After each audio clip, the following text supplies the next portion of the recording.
Welcome back to the Change Your Mind podcast. I'm your host, Kris Ashley, and we explore the intersection between personal development, spirituality, and science.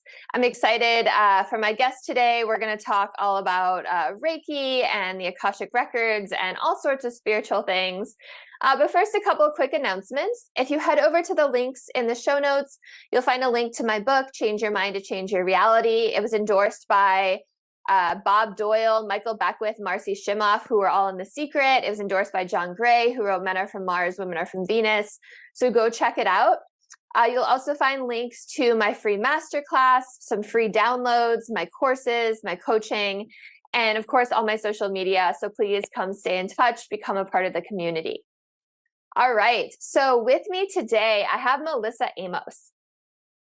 Melissa helps the spiritually curious all around the world cultivate their spirituality, embrace their intuition, and break free from past restrictions so they can live a life of meaning and purpose.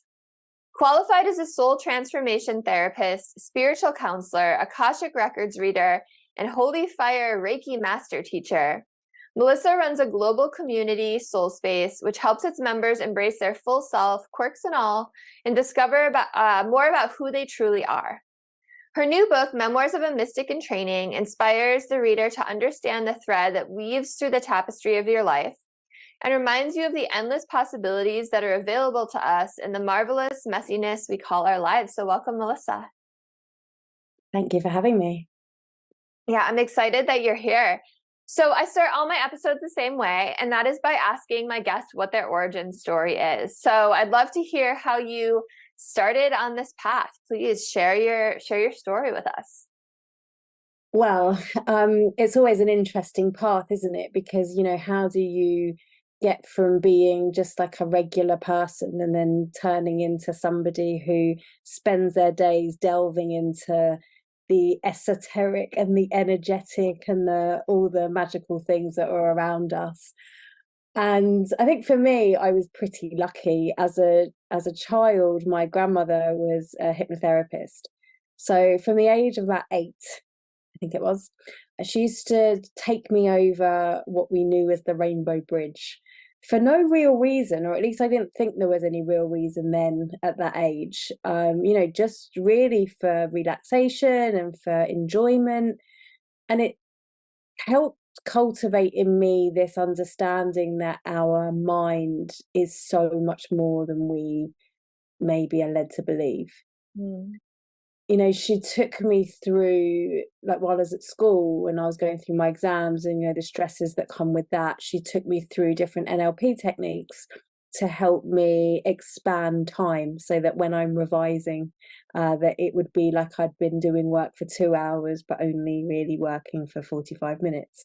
When I was feeling nervous, she'd take me through this circle of excellence where I would stand in this spot and cultivate all of the feelings of confidence or calm or whatever it is that I felt that I need in that moment.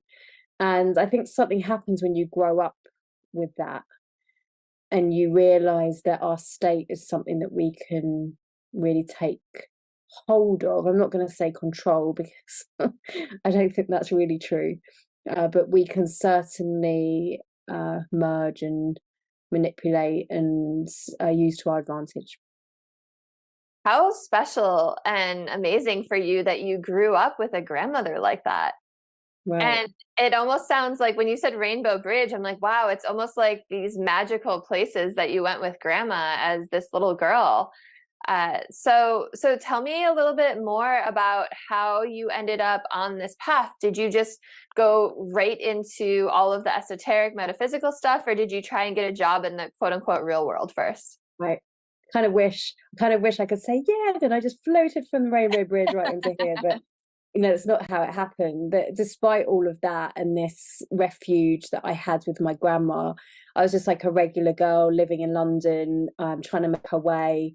And, I finished school and went to college and went to uni and started to tick all of the boxes that you're meant to tick as a woman person growing up. And I got the degree and then I went and got the job, and I found myself somehow working in the motor industry, which if I don't know about there, but here the motor industry has a kind of vibe to it. And it's one of those things that they say once you get into, you can never get out of. I did. So I went through various jobs, which I absolutely loved and hated, probably in equal measure.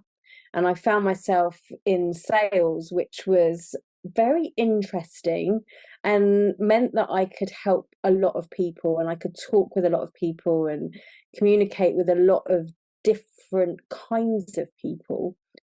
And my sales team loved me because whenever there was some training to be had, I used to put my hand up and be like, me, pick me, I want to go on the training. And it was there I started to learn more about NLP and, like mindset techniques and rapport and how to build them. And I'd always known NLP from a therapeutic session through my grandma. And so it was really interesting for me to start to learn it from a sales setting. And, but despite all of that, I think a lot of the time I felt a bit lost. I had everything on paper that I should have had. I had the job, I had the money, I had the car, I had the house, I had the husband to be at that point. But what I didn't have was this deep sense of satisfaction. I kind of had this low level anxiety. I was quite disconnected from what I wanted and who I was. And whilst I made the most of that job, and I remember once saying, a trainer said to me, if you didn't sell cars, but you did what you do, you're doing what you're doing, but you're not allowed to say that you sell cars, what would you say you did? And I remember saying, I help make people's dreams come true. And I thought, yeah, I can deal with that.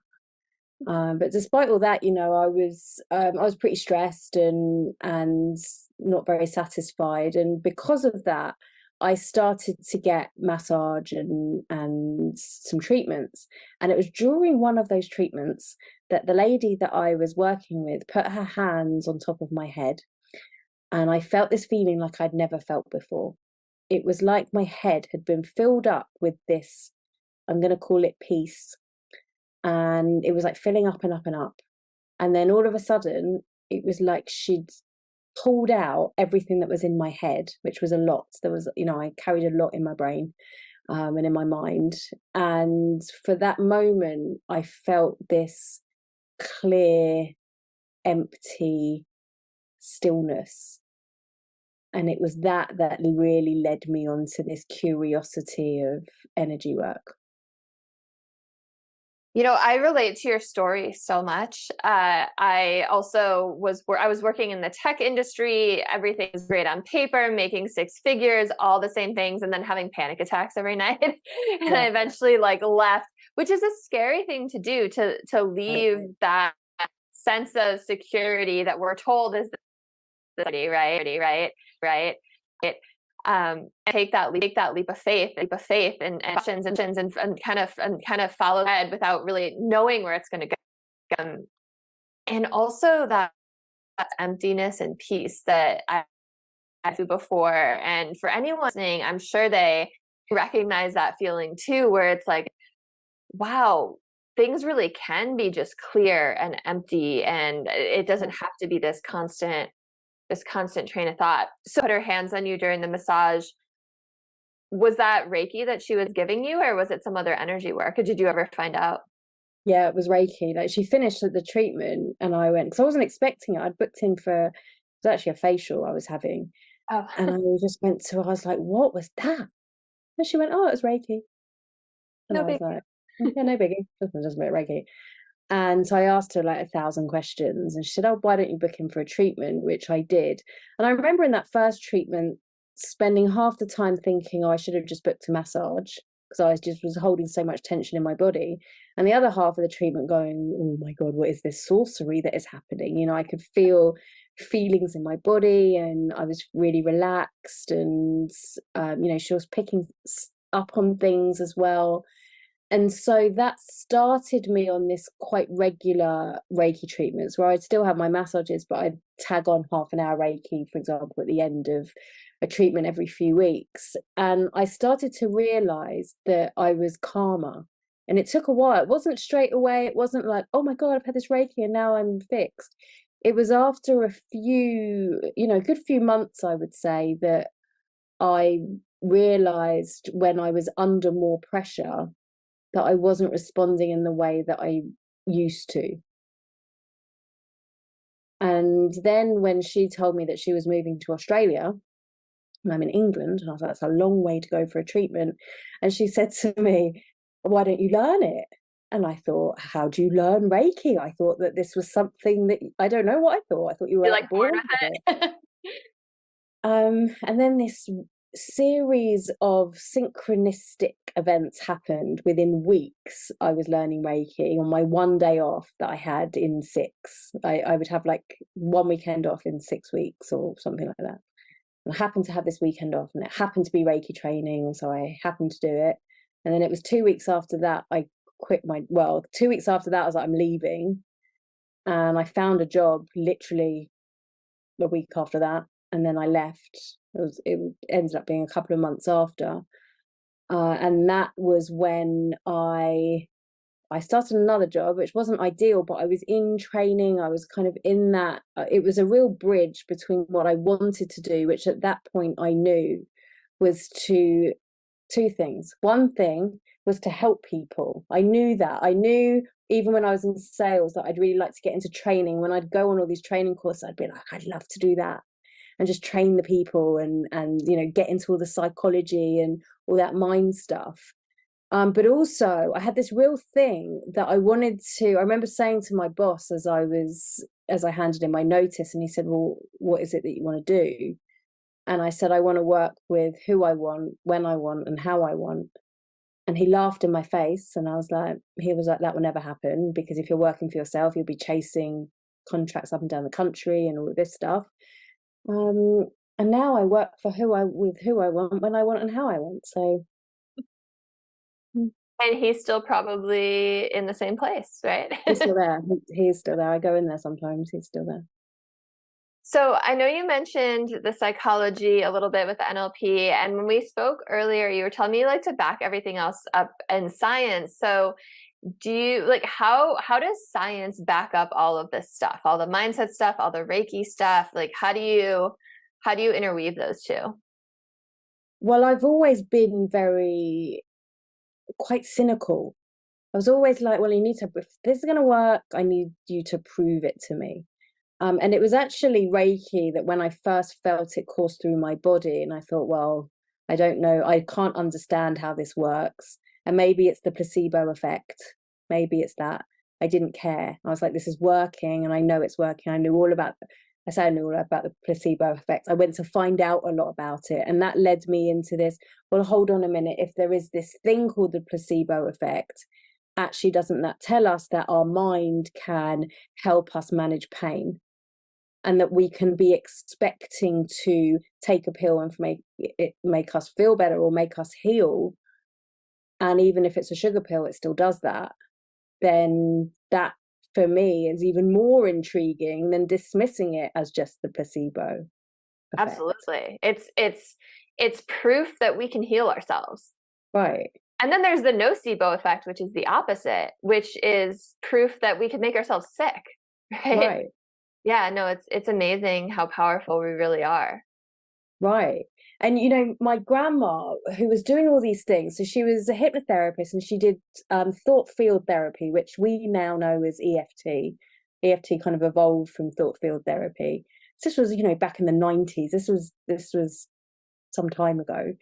And she was an NLP, I think, master practitioner, they called them at the time. But how she came about it was actually it was definitely from the therapeutic viewpoint, but it wasn't from an energetic viewpoint. Even the tapping, it was always presented to me. I think my grandma, I look back now and think, well, she was quite a trailblazer, really, to be doing what she did at that time.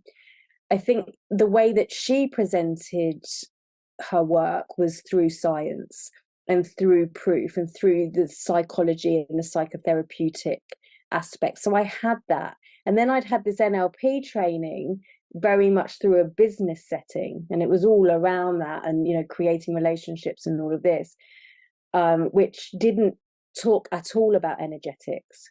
But then I start learning after Reiki, I started to learn, my first thing was about the law of attraction and the nature of reality. I went deep. I'm like, well, I read these books that spoke about how does this exist until you look at it and all of this stuff. Yeah. And actually, the more I was reading it, the more I was thinking, well, NLP and our language and our expectations absolutely explains all of this in a very fundamental level. And that actually started to lead me down a bit of a route of the quantum physics and the metaphysics. And I would not say I'm an expert in it, but I'm very interested. And you just look at the nature of reality and the nature of, say, even the waves of the particles and how they respond to how a scientist, for example, expects something to happen, and that can change the outcome of what is actually happening. I look at things like that and I think, well, maybe we do create our reality then.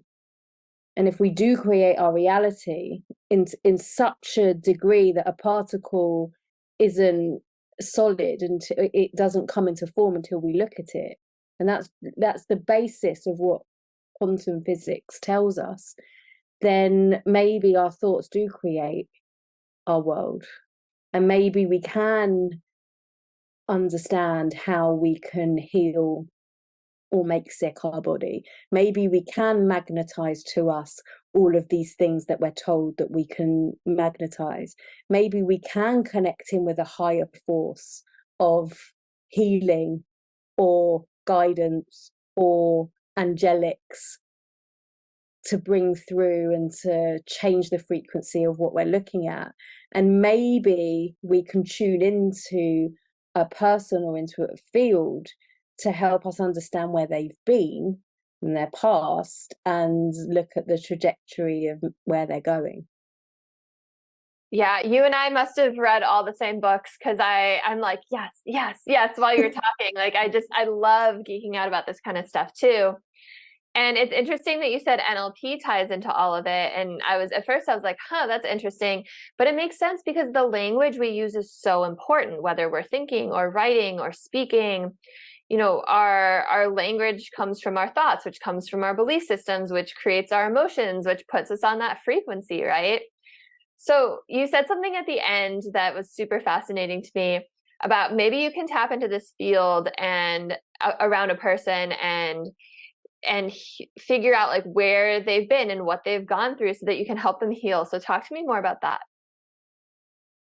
Well, I began to eventually, after a while, I began to sit in circle, and in circle we were doing a lot of mediumship. So this is bringing through people who have passed, and psychic work. And so we were really focused on doing that in a like reading session. And I loved all of that, but I started to question about, well, hold on a minute. If I can use my cards or my psychic skills to predict the future, then how does that fit in with the law of attraction, for example, which tells me, well, I can create my future. So how can I predict my future and create my future? They don't seem to go well together. And, you know, and I still believe that. I think we can predict the future based on where we are and who we've been and the tendencies and the way we see the world and the language that we use and what we expect. That is what creates our future. For me, I began to understand that this future isn't set in stone, but is a series of possibilities that, based on what I'm doing, and what I'm doing is based on who I was, really, I can then start to anchor in these different timelines. So that's where that curiosity started. And then back in 2016, I think it was, I was introduced to the Akashic records, and that changed everything for me, because it was almost like all of these theories that I had just fell into place. They all just made sense based on this field that holds everything that us as a soul have ever done, known, been, had, and all of the possibilities that could happen. But not just that, not just the record, the individual of me and who I was, but also the field in which it sits in, that then contains everything that ever was, been, has, and will be. So talk to me more about the Akashic records. And I know you just gave a definition, but for listeners who have no idea what the Akashic records are, how do you access them? I guess, like, you just said it's a record of everything that has been, will be, you know, for every soul, for everything that has ever existed. So if this is a new idea to people, how do we break that down a little bit and explain it? So some people know the records as the book of life. I think they've spoken about that in many different spiritual texts and philosophies and religions. For me, it's more than that. It's this realm, it's this frequency, if you like, where everything is contained. Now, if you think about, like, really the term Akash means space or ether, right? And if you imagine, if we even look at things on a quantum level, most things are space. Like, was it something like 3% of the actual world is actual matter, right? And so everything else in between is something, and it contains something. It's not empty. So if I said, you asked me, well, how do I access it? And I would contemplate, maybe we are all accessing it all the time. Because if I said to you, think about your last holiday, and think about where you were and what you did and what you ate or what you experienced in that holiday. As you do that, a memory starts to come up.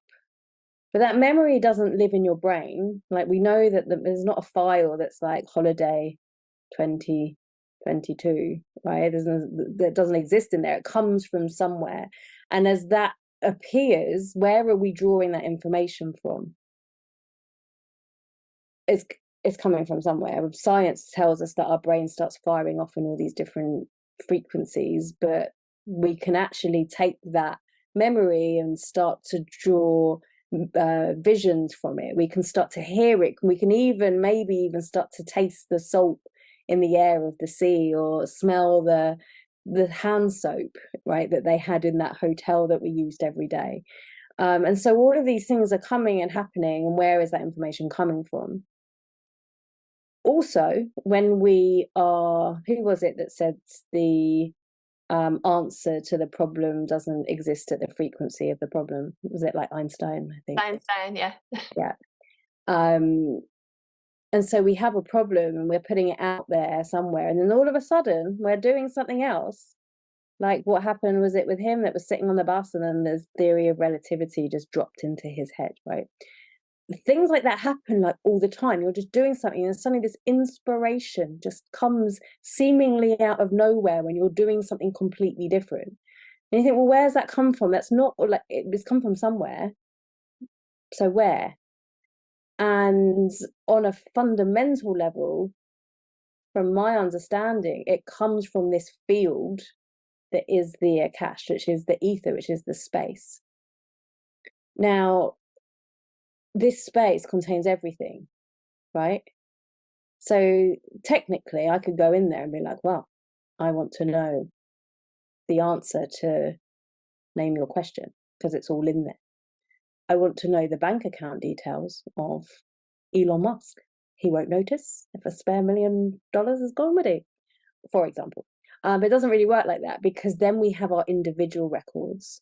And so these are the records of your soul. And just like you might have a diary of all of the things that you've thought of today, and all of the things that you felt, and all of the actions and the incidents that you've done, if you had that diary, you'd probably keep it under lock and key. Your phone, you probably have your fingerprint locking it, right? And so our records are held and protected, if you like, so that people can't just jump in and out of them, because they're yours.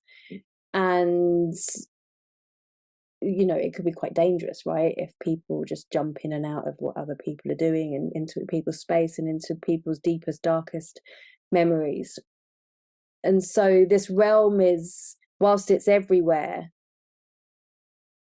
it resonates at a particular frequency, which belongs, if you like, or is matched, maybe a better word, to you and the individual that holds it.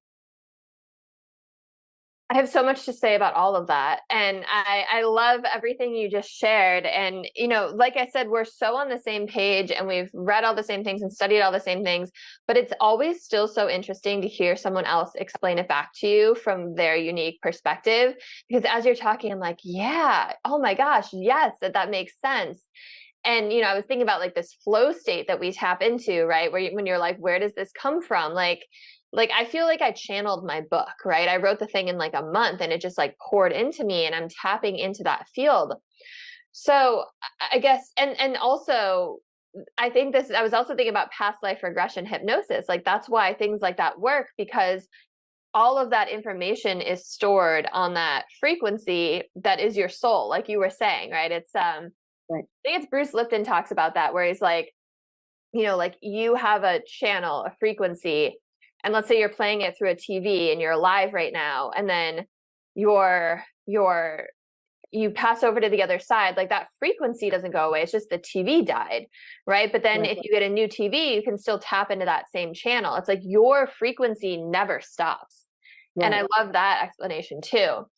So a lot of what you were describing is how I describe the quantum field, right? How we can manifest using the quantum field, and it's this space, this ether. So is that the same as the Akashic records? Are they one and the same, or do you see them as two different things? I think that's a really great question, because I think in many ways they're the same, but I think there is a fundamental difference in that the quantum field is literally a field of everything, as the Akashic record is literally a field of everything. However, the Akashic records are held by these, if you like, beings, I don't know what you want to call them, but they're held, right? They're protected. And the field itself is held on the frequency of love, non-judgment, it's the frequency of soul, right? And all of the things like the non-judgment, compassion, empathy, understanding, acceptance. It's all of this stuff that when you go and access your records or the records of your client, you're accessing this field from that perspective. So I can't, with the quantum field, technically, I could go in, and if my vibration is right and correct and all of this stuff, I can literally go and fish anything out of it if I have that skill. With the Akashic records, I could be the most skilled Akashic record reader in the whole wide world. But if my intention isn't of love and healing and wisdom and openness, I won't be able to access anything. So do you need permission from these beings to be able to access it? Or is it more that they just can read your energy and that's kind of like the lock and the key? Yeah, I think it's I suppose it depends how you look at that. Do we need their permission? Yes, but it comes from your permission. So I could read your records only if you were like, Melissa, can you read my records, please? Let's do this. Let's open up. And then when we go in there, there's these beings who are holding the records for you. Now you can imagine how much stuff is in that space. Like literally, if you even think about how much is in there just from the last 24 hours, every single thought, every single emotion that you had, every TV program, every Facebook post that you've read, every word that you've spoken, every emotion that sits under it, and all of the things that, everything, just in 24 hours is a lot of stuff. Now, if we were going in there, what am I going to find out? Well, this is where this permission of frequency comes in. So I want to go in there really with this healing intention. It's like, well, I want to find out how what my path is, or I want to find out why I always find that I have this pattern that recurs over and over again.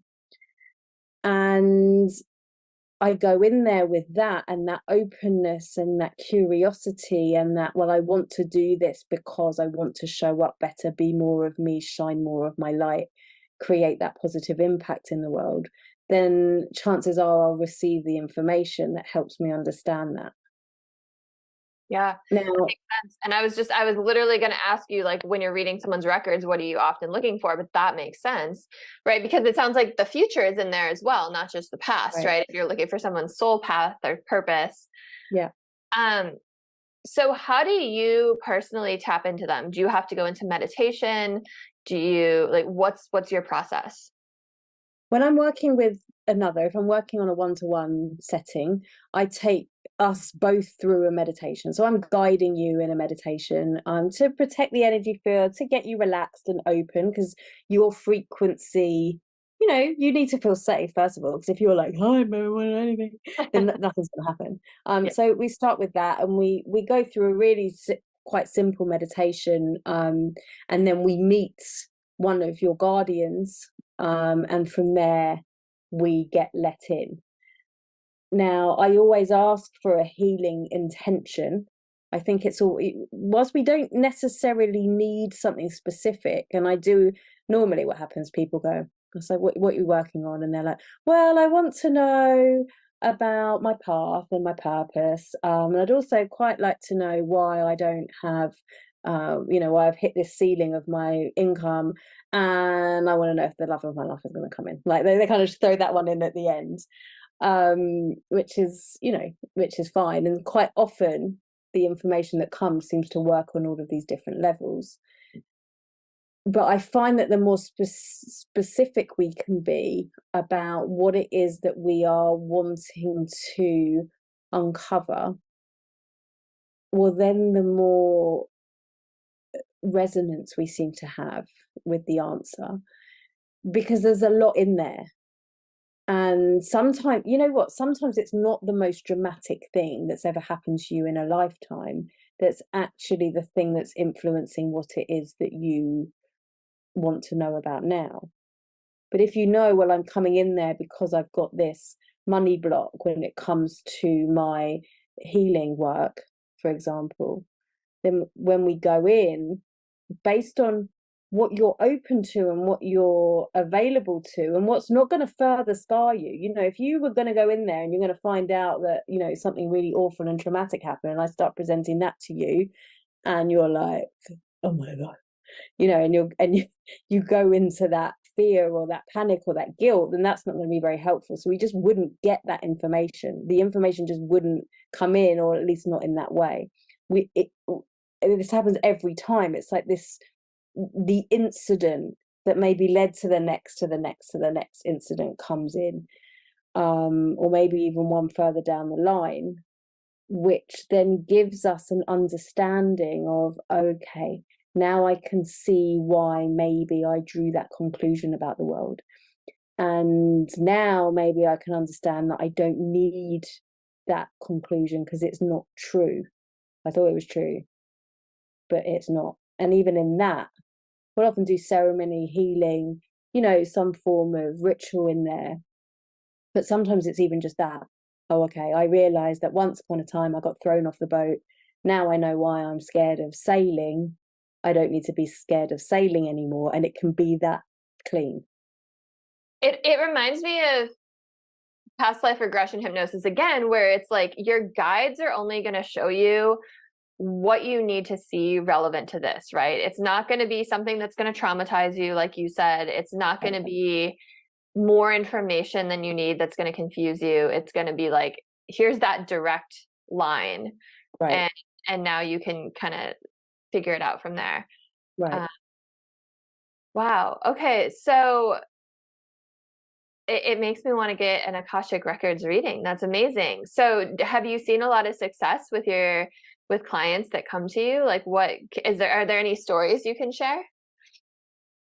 There's so many, and the amazing thing about the records is that it can work in so many different levels and ways.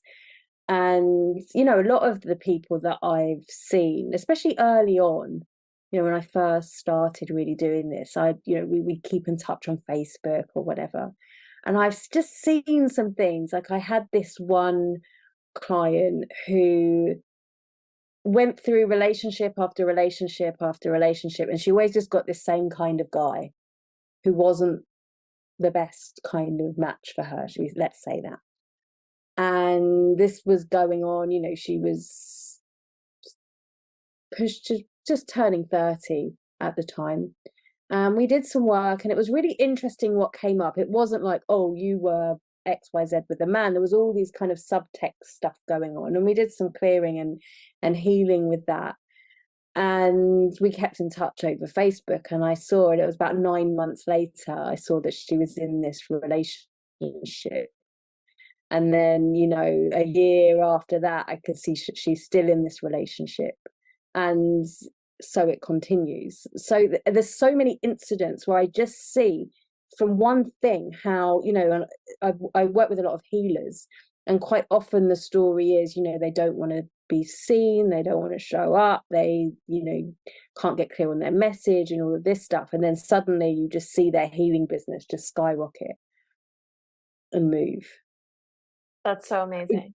It really can change so much. You know, I've seen people whose channeling abilities have gone from, well, I don't do it, and then they're like, oh yeah, I'm leading this channeling course, and I'm like, oh, are you?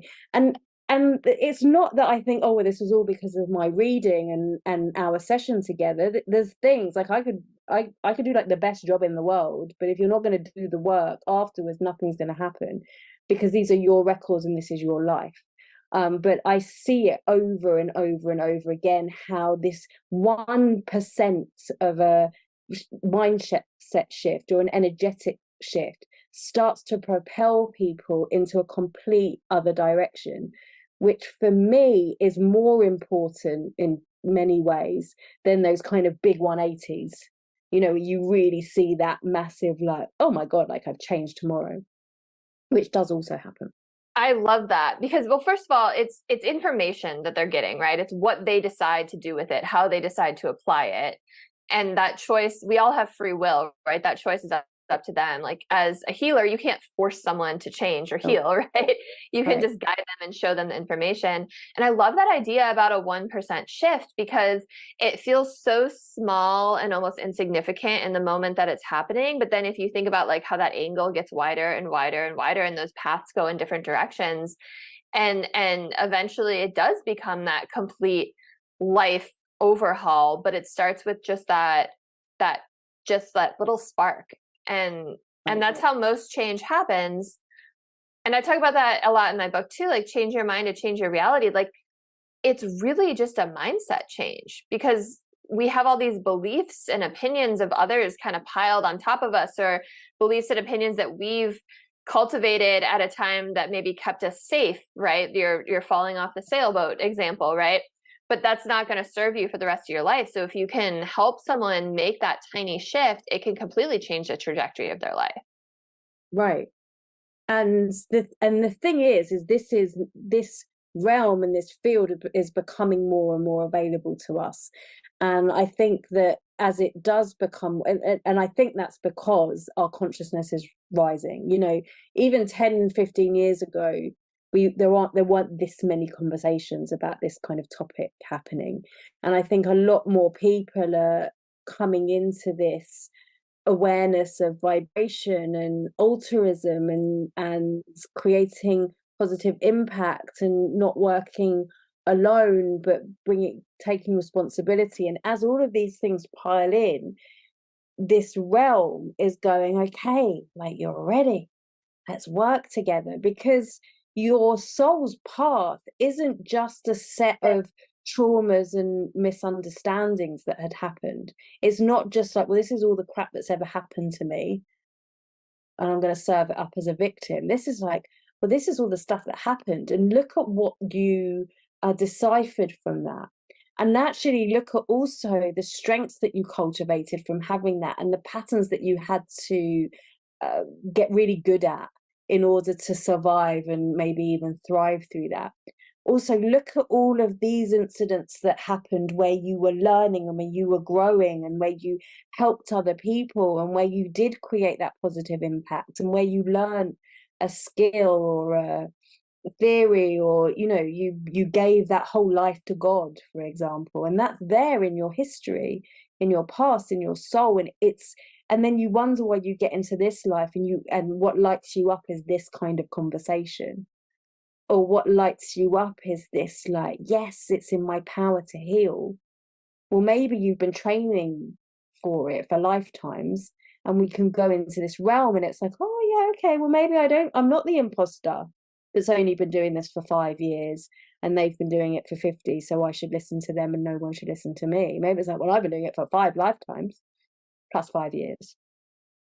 I love everything you just said, and I wish I could just like underline it and highlight it. So listeners, just like rewind and just listen to that again, because it's so important. And this is something I talk about a lot too, is people get so sucked into victim mode, but there is so much more going on. Life is happening for you, not to you, right? Like everything that you encounter, whether it's someone being mean to you or, this corrupt government that you might think, or whatever is going on, or this imposter syndrome you're feeling, it's all the universe orchestrating around you, moving around you based on, what you're manifesting and what you're creating to help propel you to the next level, right? Or to help bring into existence what you're manifesting, right? Like you were talking about quantum timelines earlier and quantum jumping, right? It's helping put you on that timeline based on what you've done in the past, what you're doing now, like your habits, your thoughts, your beliefs, your emotions. And so I always like to use the metaphor of the film strip to talk about exactly what you just talked about with, we think we have this story that's just like our little life here. Like, okay, I've been on this planet for 38 years. Like, this is my story. But like, if you think about a film strip, how it's like individual films, but it's all connected. Like, we're just looking at one little piece of film, right? But there's like a whole other backstory that's lifetimes and lifetimes and lifetimes, your entire soul existence, right, that led up to this moment that you don't even, you can't even conceive unless you get these past life regressions or these Akashic readings or whatever. But still, there's so much information. You can't even perceive like what led to this moment and your personality now and the things that you're passionate about in your path and all these things. Like I know I'm just kind of repeating what you said, but it just got me so excited because I think it's so important for people to understand. Right. And you know what? Your soul is always giving you these little clues. Do you have to go into the Akashic records or have a past life reading or go and, whatever it is, go and lucid dream and find it out? No, it helps because of all the things that we've spoken about. But your soul is always giving you little clues. Like when I was there selling cars and I was feeling that low level anxiety, you know what that was? That was a clue from my soul that I wasn't doing the thing that I was born to do. Because if I was super happy, if I was like, yeah, it's amazing, it's the best thing ever, I would never have left. And I definitely won't be doing this now. I'd have carried on. And, these things that really light you up, those little quirks that I think quite often, especially as teenage girls, we're told to hide and tone down. If we actually truly listen to them and learn to dial up those inner callings and the things that are driving us and pulling us and moving us, then we really can start to understand, okay, maybe I'm here for a reason, and maybe that reason is more than where I am. Doing the work, like working in the Akashic records, maybe accelerates that or gives you another perspective of that. Maybe that's what it is, but the clues are always there. Yeah, and I think that it's about learning to tune in and listen, right? Right. Because you always have guides also, right? Your higher self, your guides, like all of these things are on the other side helping you, but you have to listen. You have to tune in, like you have to quiet your mind. And I think that's why going to someone who does this for a living is so helpful, because they help get you into that state and they teach you how to do that so that hopefully you can then go on and do this on your own, right? Right. Is the hopeful idea. Right. And, you know, sometimes it's even, this might blow your mind. So Yeah. we spoke a little bit about the stories and the victim and the, you know, all of this stuff. If we looked at this purely from an Akashic point of view, right? That, remember what I said, it contains everything. It's a field of everything that's ever happened. But also it's a field of everything that's happening in this moment. Now the field doesn't judge. There's no like, oh, this is good, this is bad. It's not, you know, like white light dots and dark dots, right? It's just, this is what's happening. And also it doesn't know the difference between what you're imagining and what's really happening. The only way it knows the difference is the depth, right? If I'm, you know, if I'm just seeing something, there's no depth to it, it's like a line in my book. If I'm really experiencing and there's action and there's emotions and there's connections and all this stuff, then I'm writing a whole page or a chapter. So that's the only thing. But if I understand that, well, in every single moment of every single day, I am writing my Akashic records. And if I'm choosing to spend my whole life telling everybody, oh, well, I was a victim to this and this happened, and I can't get past that story, but even that story may have happened to me a year ago, 5 years ago, 10 years ago, 5 lifetimes ago. Every time I bring it in the now and relive it and tell my friend and then the other friend and then the this and then the that and then myself, I'm rewriting it and rewriting it and rewriting it. So it becomes more of a part of my story. Now, don't get me wrong, I'm not saying just ignore it, bat it away, because then it's still in there and it's still driving you. But if I can understand, well, what am I putting in my records now? Am I going to take this story that happened and go, okay, well, here's my story. This is what happened. And look at now the resilience that I have. Or look at then, well, this is really helping me understand unconditional love. Or this is really giving me this tool to see things from a different perspective, or to practice forgiveness, or whatever it is. That usually there's a growth opportunity somewhere, that I start to rewrite this text. This is the NLP stuff really coming back in. How am I choosing to talk to myself about it? Am I going to keep on presenting myself as a victim, and so therefore that energy is where I am? Or am I going to be like, well, I survived this and now my duty is to evolve and to thrive. How am I going to do that? The answer is all in there somewhere. But the real potency happens now in the moment. What am I choosing to do to start to write and score that new record, to do that 1% adjustment, to start to create this new trajectory? I've heard of this happening with like from a biological standpoint, right? Where you recreate something. If you have a trauma and you try to relive it, or you relive that story, you're creating the same chemistry in your body, right? The same adrenaline gets released, the same cortisol gets released. But I've never thought about it from this perspective of the Akashic records, where you are literally the story writer of your own story. So you are responsible for, you know, the next page of this story, the next chapter of this story, how this story is going to end, right? And you're literally writing it as you go. And you know, you can live the same, let's say you live 20 more years, you can live the same year 20 more times, because you're stuck in this infinite loop and nothing's changing. You have the same thoughts, the same emotions, the same actions, the same habits. And that's just how your story goes. Or you can take responsibility for your story. You can say, like, how did this make me grow? How did this make me level up? How did this make me change my perspective? And you can literally change the trajectory of your story. Right. And it's not just the situations and the circumstances and the events that are in your life. With thinking about it in this Akashic Records point of view, it's your thoughts and your emotions. Right. So it's like you are literally responsible, just you are solely responsible for how your story goes from here on out. Right. So, you know, just thinking about that, like, how do you want this to go? Right? You can get stuck in that loop and that victim mode, or you can really like literally take the pen, right? I would say like to take the driver's wheel, but like you could take the pen and become the hero of your own story, right? You can triumph, you can thrive, you can level up and expand your consciousness and grow and expand, and it's all up to you.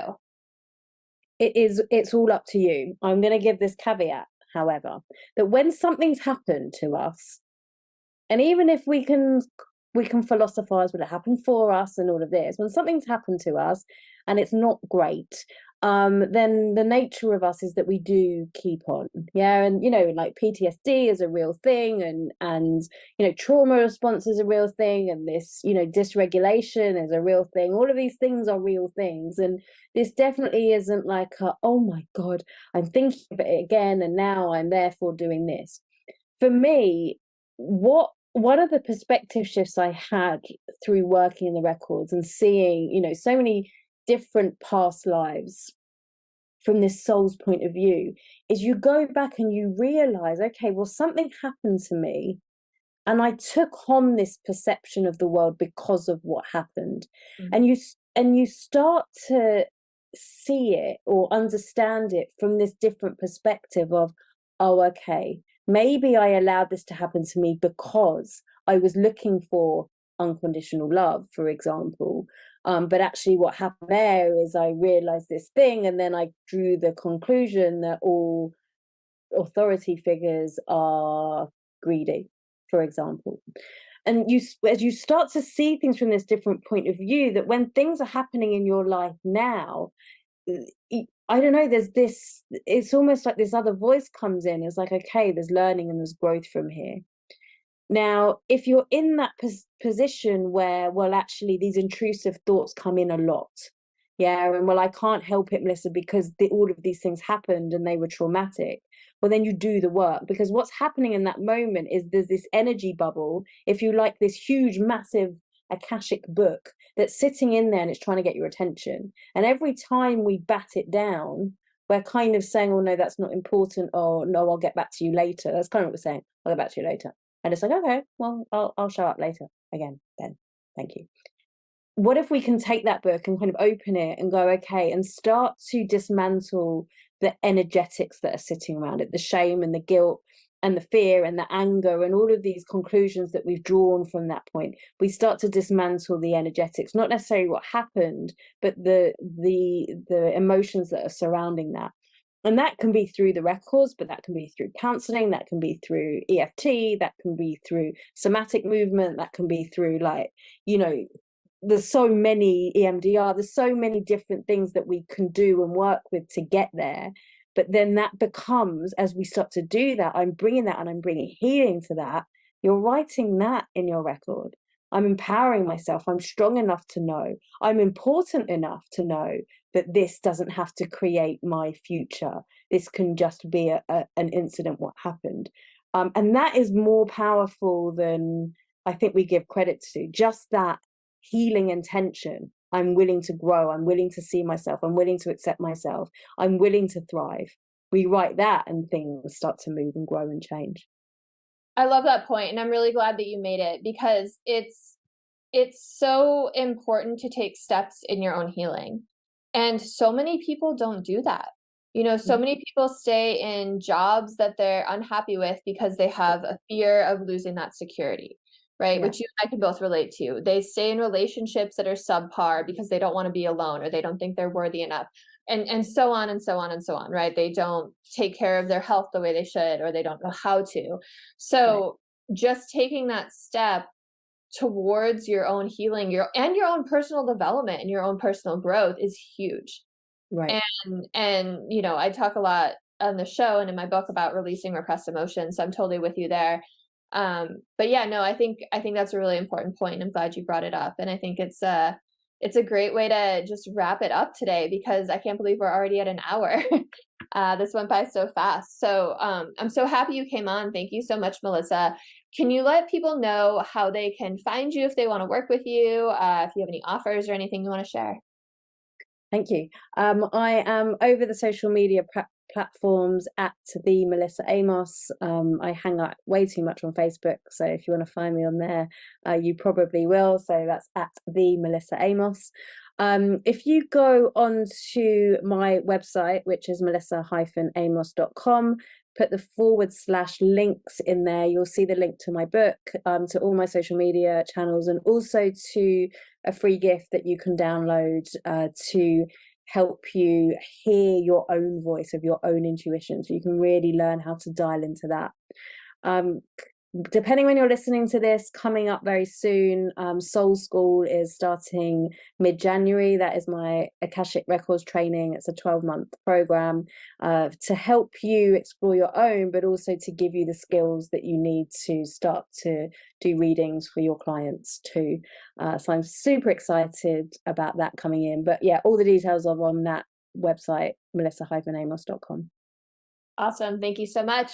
And if you are listening, please like, share, subscribe. If you resonated with this episode, if we said something that blew your mind, please send it to someone you think could use it and needs to hear it. And I will see you all later in the next episode. Have a beautiful rest of your day.